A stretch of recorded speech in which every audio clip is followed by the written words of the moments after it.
Chapter 13. Abram and Lot separate. Abram went north out of Egypt to the southern part of Canaan with his wife and everything he owned, and Lot went with him. Abram was a very rich man, with sheep, goats, and cattle, as well as silver and gold. Then he left there and moved from place to place, going toward Bethel.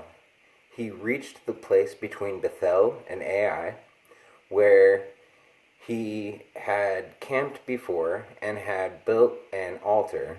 There he worshipped the Lord. Lot also had sheep, goats, and cattle, as well as his own family and servants. And so there was not enough pasture, land, or the two of them to stay together, because they had too many animals. So quarrels broke out between the men who took care of Abram's animals and those who took care of Lot's animals.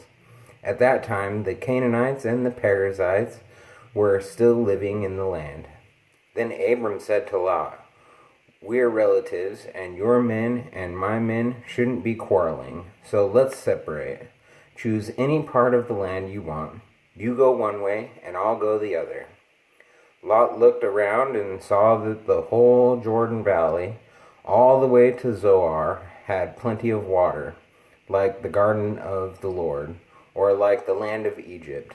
This was before the Lord had destroyed the cities of Sodom and Gomorrah. So Lot chose the whole Jordan Valley for himself and moved away toward the east. That is how the two men parted. Abram stayed in the land of Canaan, and Lot settled among the cities in the valley and camped near Sodom, whose people were wicked and sinned against the Lord. Abram moves to Hebron. After Lot had left, the Lord said to Abram, "From where you are, look carefully in all directions.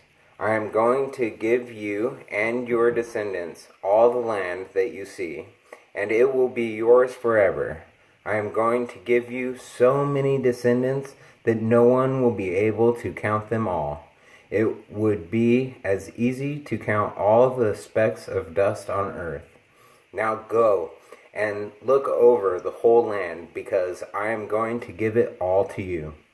So Abram moved his camp and settled near the sacred trees of Mamre at Hebron, and there he built an altar to the Lord.